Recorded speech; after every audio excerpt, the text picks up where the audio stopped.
Hello everyone, I'd like to talk to you about the timer function on the MPP solar 6548 and a lot of the Voltronic family clones, and this should pertain to all of those, and they're kind of interesting settings. Now, why would you want to use the timer function? Well, if you're not around to turn it on, it's kind of nice, and instead of relying on the back to grid voltage, you can set this kind of ahead of time, so it actually triggers at a time of day you get the best rates. You could also use this such as when you're going back to grid, if you don't have enough battery power and you want to supplement that energy at the same time you're using something that's high load, like your dryer, or if you have a timer on your water heater or something like that, because it's the most efficient way if you're going to have to augment your energy straight through. Don't convert it to battery power and then convert it back to AC.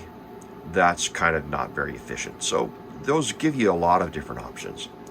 Now, the first step you want to do is you want to set the timer in both units. And also, the way I'm using it in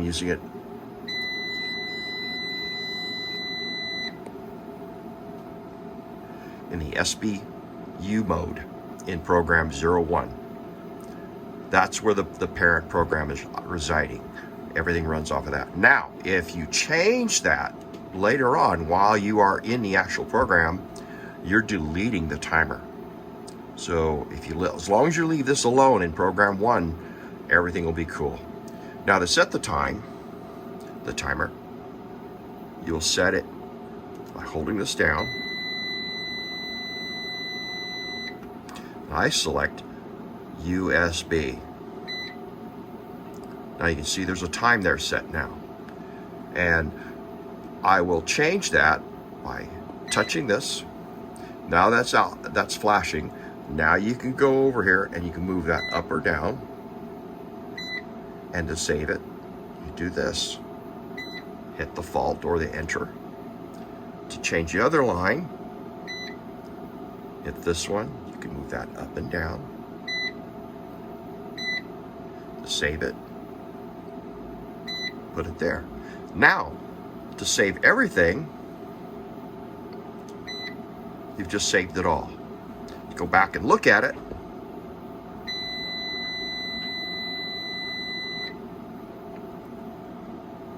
There you go.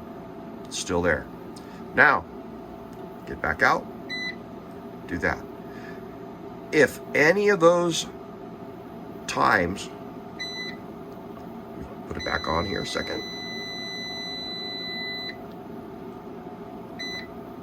For instance, if this one here is in 0,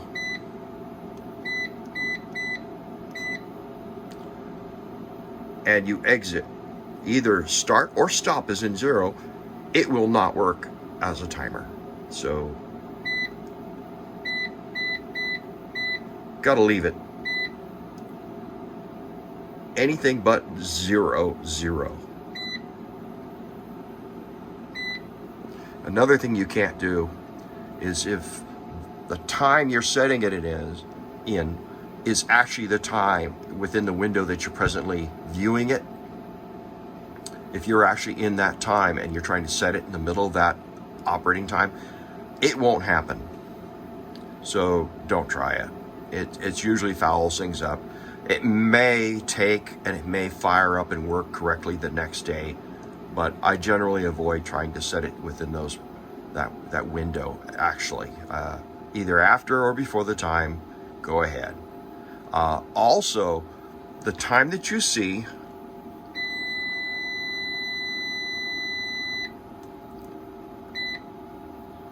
the end time, right there, that's flashing. For some reason on mine, says 06. It actually starts off at 07. So that's one of the other funny quirks with this thing. Go ahead and we'll save that. We'll exit. Just like that. So what that means is your time is actually extended by 1 hour from what you see at the end time display. Kind of weird, I know, that's how it works. Now, what are your controls? Obviously, the amount of charge time, and also your current.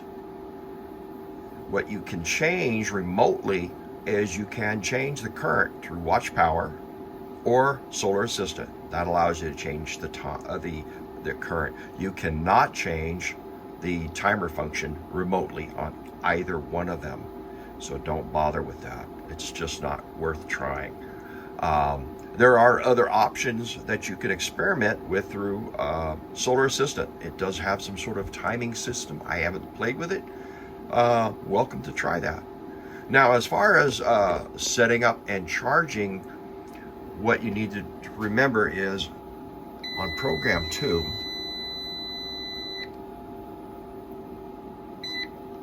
you have a limitation. The default there is 30 amps on both inverters. I've gone ahead and brought it all the way up to the max, and just so I'm not limited on anything I want to do in the future.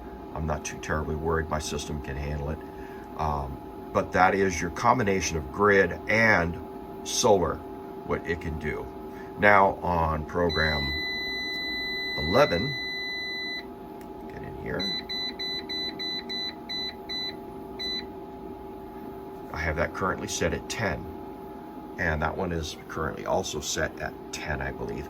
So that would be a total of 20 amps of charge that you're taking, feeding in from the grid when you have that at that setting. Your lowest would be 2 amps, so per inverter. So you have a total of 4. That would be your lowest that you can set it at.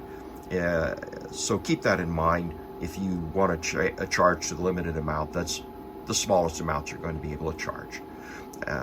Also remember, when you're on grid and you're connected and you're charging from grid, you also have pass-through.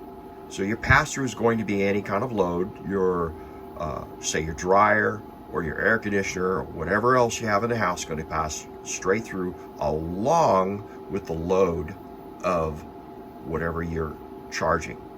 So your charger is going to be converting, and the amount of power that it uses is combined with whatever load. So don't exceed what you anticipate, or you could overcurrent your inverters and they're going to have a shutdown. So keep that in mind. These settings work on my inverter. I don't know if they'll work on yours. There's been a lot of software updates, all the different versions of the Voltronic clones out there. So my disclaimer is it works on mine. I don't know if it'll work on yours. I don't think it'll brick yours, but I can't promise it won't. So, with a little bit of caution, be careful. That's my disclaimer. I hope that all helps. Hey, thanks for watching.